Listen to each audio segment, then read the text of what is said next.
오늘 본문 말씀은 추수감사절의 유래가 되었다, 이렇게 말하는 성경 구절인데요. 성경에는 원래 참 많은 감사들이 담겨져 있지요. 시편이 대표적이라고 말할 수 있는데, 오늘은 그 많은 감사의 구절들 가운데서 특별히 역대상 16장에 있는 말씀을 한번 선별을 해서 읽어봐 드리겠습니다. 역대상 16장 8절에 보면 너희는 여호와께 감사하며 그의 이름을 불러 아뢰며 그가 행하신 일을 만민 중에 알릴지어다 그럽니다. 또 16장 34절 35절을 보면 여호와께 감사하라, 그는 선하시며 그의 인자하심이 영원함이로다. 너희는 이르기를 우리 구원의 하나님이여 우리를 구원하여 만국 가운데서 건져내시고 모으사 우리로 주의 거룩한 이름을 감사하며 주의 영광을 드높이게 하소서 할지어다. 아멘. 감사, 하나님께 올려드리는 것이지만 우리가 꼭 나누고 전하면서도 살아가시기를 바랍니다. 자, 오늘 본문은 이렇게 많은 성경의 감사 중에서도 원조라고 그러잖아요. 원조격이다, 이렇게 말할 수 있는데, 오늘 말씀을 통해서 우리 하나님의 자녀들이 하나님께 드리는 감사가 어떤 의미를 담고 있는 것인지 분명하게 깨달아 알고, 감사, 하나님의 은혜를 기억하고 그의 행하신 것들을 고백하면서 우리 성도들에게 있어서는 신앙 고백이다 라고 하는 것을 꼭 기억하시고 감사할 수 있기를 바랍니다. 다시요, 감사는 하나님을 기억하고 그분이 행하신 일을 고백하는 것, 성도의 신앙 고백이라고 하는 것 꼭 기억하시기 바랍니다. 신명기라고 하는 성경은 모세의 고별 설교라고 얘기를 합니다. 이스라엘 백성들이 요단강을 건너가기 전에 이제 가나안에 들어가서 살아갈 때에 하나님 앞에서 어떻게 행해야 하는가라고 하는 것을 이제 말씀, 설교로 담아서 전한 성경이 신명기서인데, 1절을 특별히 보시면 내 하나님 여호와께서 내게 기업으로 주어 차지하게 하실 땅에 내가 들어가서 거기 거주할 때에, 그러면서 이어서 두 가지를 명령을 합니다. 첫째가 3절에 그때에 제사장에게 나아가 그에게 이르기를 내가 오늘 당신의 하나님 여호와께 아뢰나이다. 내가 여호와께서 우리에게 주시겠다고 우리 조상들에게 맹세하신 땅에 이르렀나이다 할 것이요. 두 번째로는 10절에 여호와여 이제 내가 주께서 내게 주실 토지 소산의 만물을 가져왔나이다 하고 너는 그것을 내 하나님 여호와 앞에 두고 내 하나님 여호와 앞에 경배할 것이며, 그러면서 두 가지를 명령을 했습니다. 그런데 이 두 가지 내용을 그냥 말씀을 읽는 듯이 하지 마시고 한번 그림으로 상상을 좀 해보십시오. 저는요, 말씀을 묵상하면서 이 모습이 너무나도 사실은 감격스러웠습니다. 그리고 이 감격스러운 이 말씀이 추수감사절의 유래가 되었다, 이렇게 말할 수 있습니다. 자, 그런데 이 점에서 놓치지 말아야 될 것이 좀 있습니다. 여러분, 항상 우리 인간, 사람 중심이 될 때가 많이 있는데, 이와 같은 은혜와 복을 가지고 하나님께 감사하는 이 모든 것들은 이스라엘 백성들이 자격이 있어서였기 때문이냐? 그거 아니라는 거예요. 3절과 15절 말씀을 보면 여호와께서 우리에게 주시겠다고 우리 조상들에게 맹세하셨다, 이렇게 말씀하고 있거든요. 결국 모든 주권은 누구에게 있었던 겁니까? 하나님께 있었다는 것, 이거 잊어버리시면 안 돼요. 지금 우리가 이렇게 함께 기뻐하고 구원의 기쁨, 감격, 추수의 기쁨을 가지고 하나님께 영광 돌리고 있는 이 순간도 여러분, 모든 주권적인 언약, 하나님의 선수적인 언약이 있었기 때문에 우리가 이 자리에 있다는 것, 감사한다는 것 잊어버리시지 마세요. 다시요, 우리가 아닙니다. 하나님이 먼저 해주신 약속, 그 약속이 있었기 때문에 오늘 우리가 누리고 그 은혜에 감격하면서 감사하는 거예요.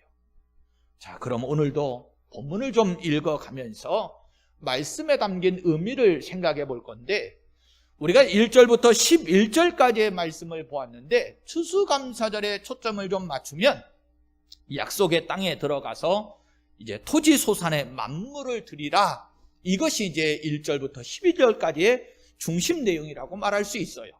1절부터 읽어볼게요.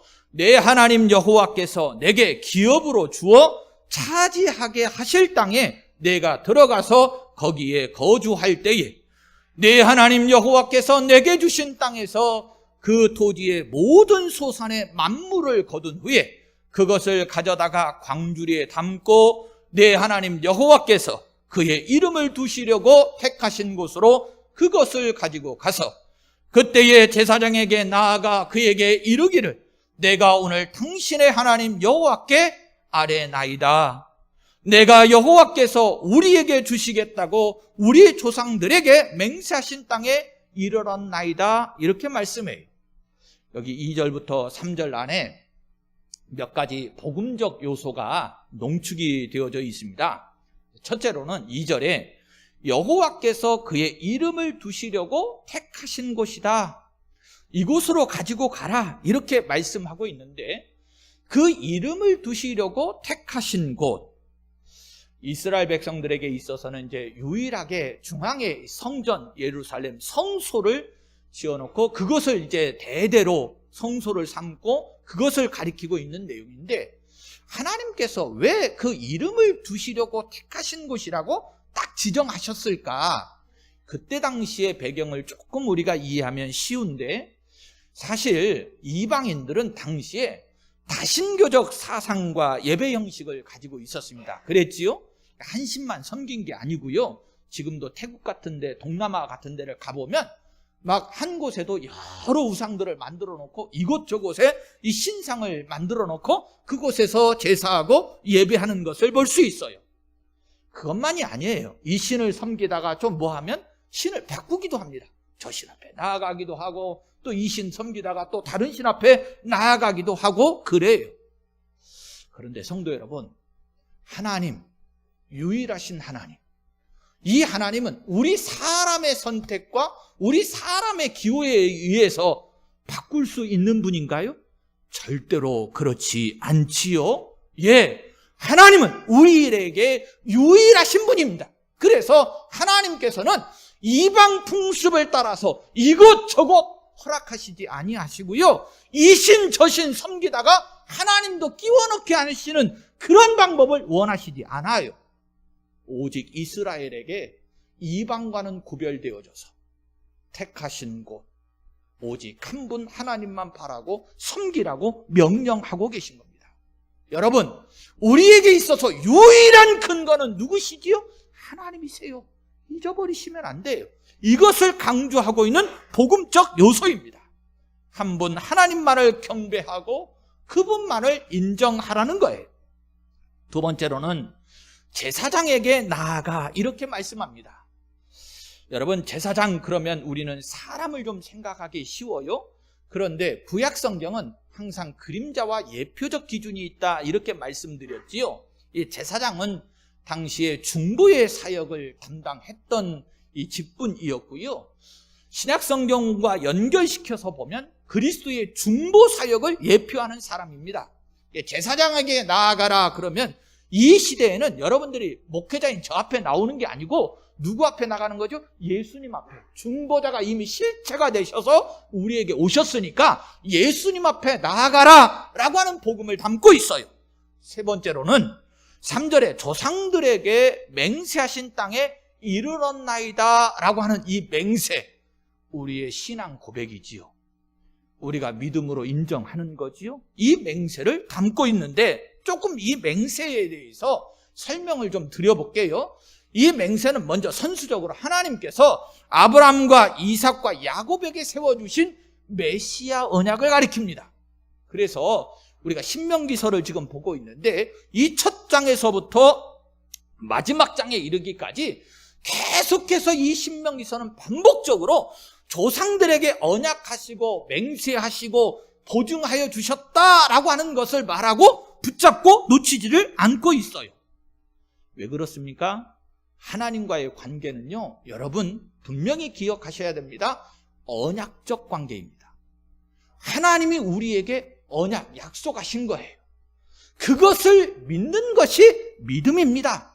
무엇을 믿는 거라고요? 하나님께서 우리에게 언약하신 것을 믿는 것이 참 믿음입니다. 그래서 저나 여러분들이 언약을 놓치는 순간 사실은 하나님과의 관계도 끊어지는 거예요. 저나 여러분들이 하나님이 언약하신 것을 더 풍성하게, 더 깊이 있게 알기를 원하십니까? 그러면 늘 성경을 가까이 하세요.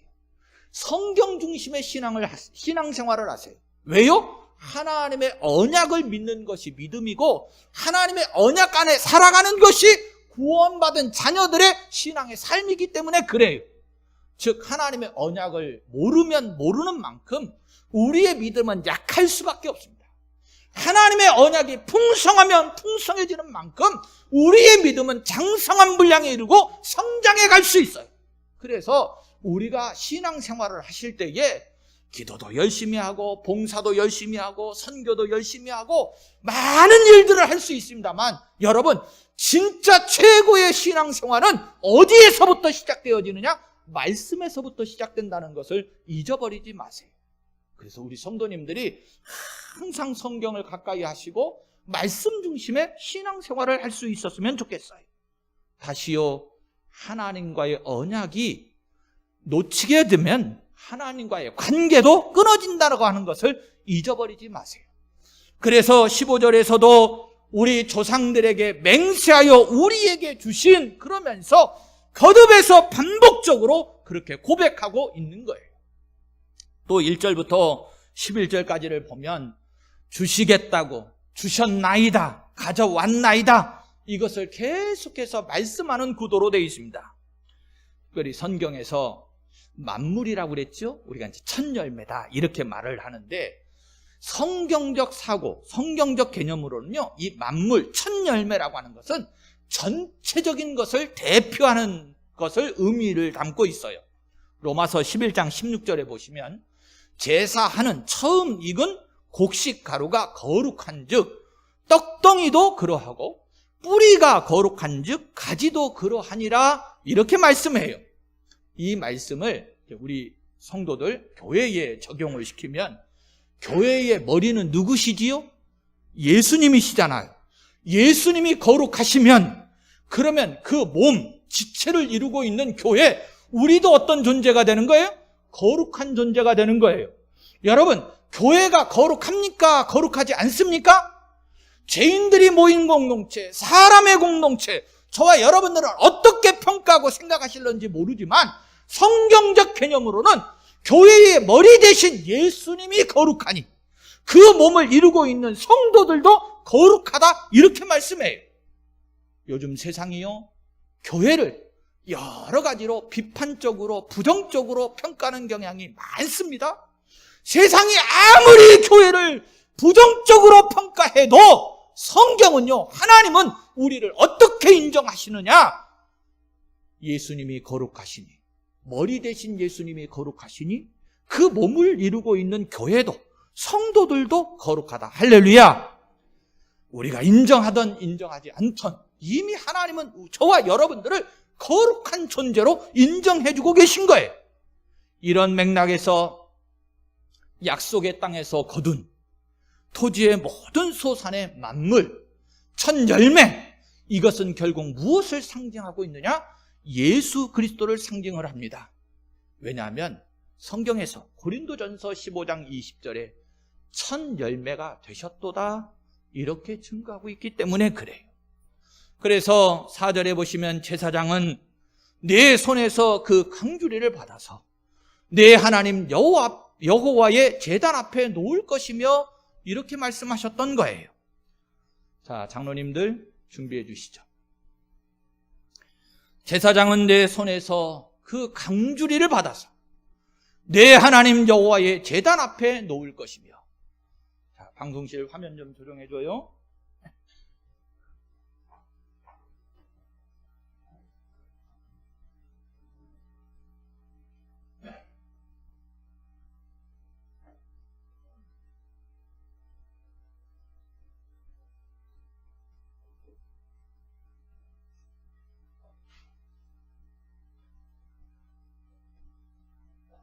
성경대로 하겠습니다. 대단한 배우님.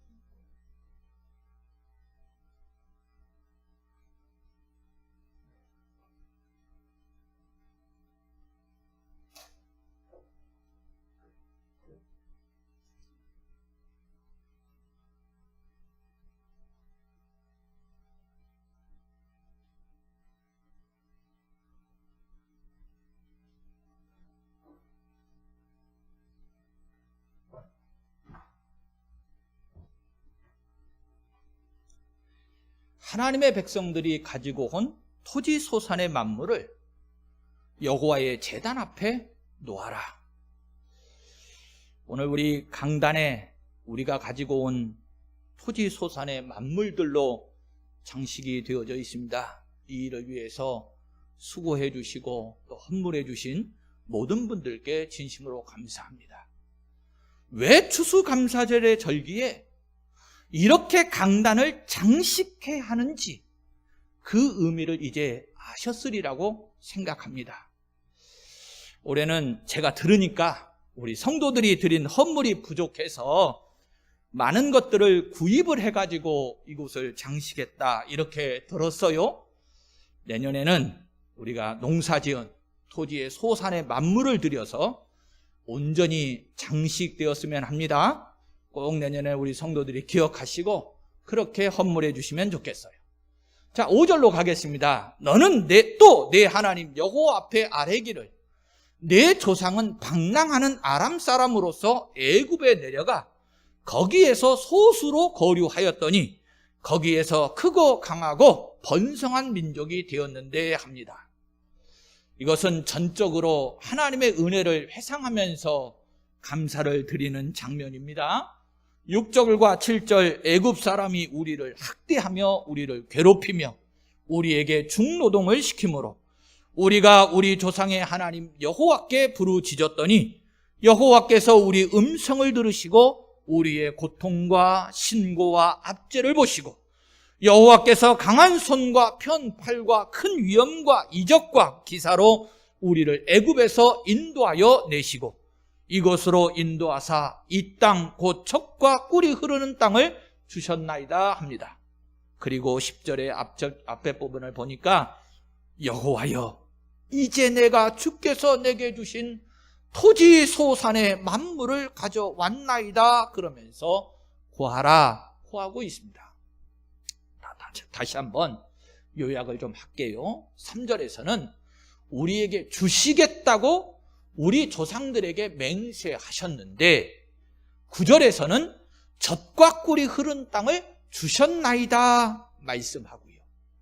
3절 뒷부분에서는 맹세하신 땅에 이르렀나이다 했는데 10절에서는 그 땅에서 얻은 것이지요 토지 소산의 만물을 가져왔나이다 그러면서 구하고 감사를 드리고 있는 말씀입니다. 자, 오늘 본문 안에 3절에 여호와께 아뢰나이다 4절에서도 여호와 앞에 아뢰기를 13절에서도 가보시면 여호와 앞에 아뢰기를 하는 말씀이 거듭거듭 강조해서 나옵니다. 여러분 이게 신앙 고백이거든요. 하나님 앞에서 하나님의 은혜로 하나님 앞에 드립니다. 이것이 신앙 고백이에요.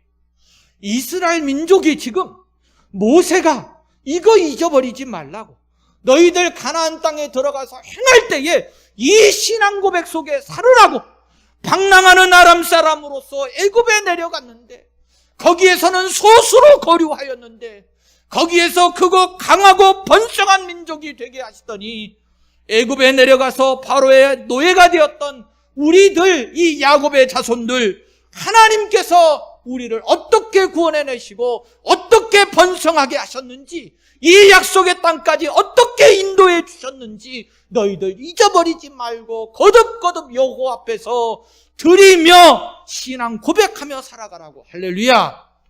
종종 우리는 에베네셀이라고 하는, 하나님께서 여기까지 우리를 인도하셨습니다 라고 하는 고백을 합니다. 그렇지요. 오늘 이 시간 이 추수감사의 감사가 담긴 이 절기를 지키는 이유가 뭡니까? 올 한 해 동안이지만 하나님께서 우리를 여기까지 인도하셨습니다. 에베네셀의 하나님께 인정하고 고백하고 감사하는 것이잖아요. 할렐루야. 그런데 성도 여러분, 이게 얼마나 힘이 나는 줄 아십니까?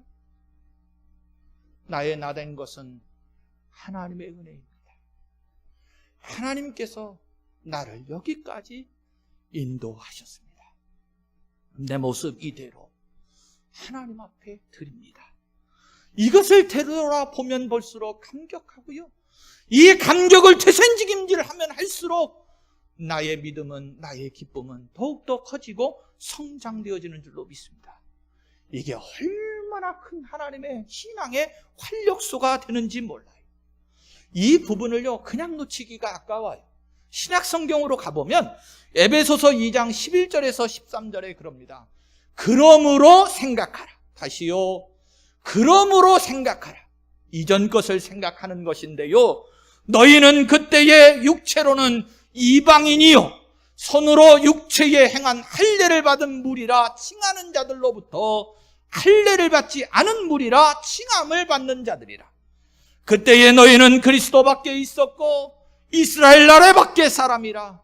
약속의 언약들에 대하여는 외인이요 세상에서 소망이 없고 하나님도 없는 자이더니 이제는 전에 멀리 있던 너희가 그리스도 예수 안에서 그리스도의 피로 가까워졌느니라. 아멘. 이전에 우리가 그랬어요. 그런데 지금 밖에 있었던 우리가, 소망도 없었던 우리가 예수 그리스도의 피로 말미암아 하나님과 하나 되고 가까워지고 거룩한 백성이 되었다는 거예요. 할렐루야. 얼마나 귀한 은혜인지 몰라요. 그래서 오늘 본 단원으로 들어오시면 말씀 속에 10절 뒷부분부터 11절에 그럽니다. 너는 그것을 내 하나님 여호와 앞에 두고 내 하나님 여호와 앞에 경배할 것이며 내 하나님 여호와께서 너와 내 집에 주신 모든 복으로 말미암아 너는 레위인과 너희 가운데에 거류하는 객과 함께 즐거워할지니라. 그러면서 고백하고 인정하고 즐거움으로 마치고 있습니다. 여기 특별히 레위인과, 즉 사역자들이지요, 목회자들, 지금으로 말하면 그래요, 더하여 거류하는 객, 나그네들, 또 이 땅에서는 소외되고 어려운 자들, 그들과 함께 나누면서 기뻐하고 즐거워하라, 이렇게 말씀해요.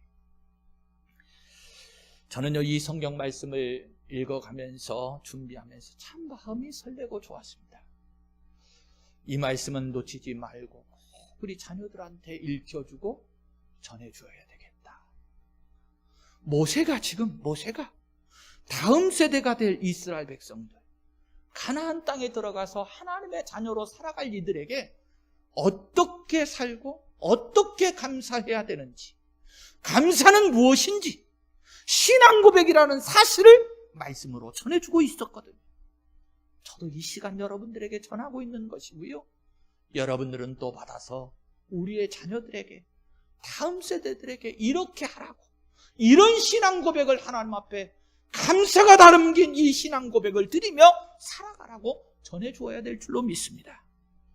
오늘 추수감사의 예배를 드리는 우리 군복교의 모든 성도들은 오늘 말씀에 근거해서 신앙 고백이 담긴 감사를 하나님께 온전히 올려드릴 수 있기를 예수님의 이름으로 축원합니다.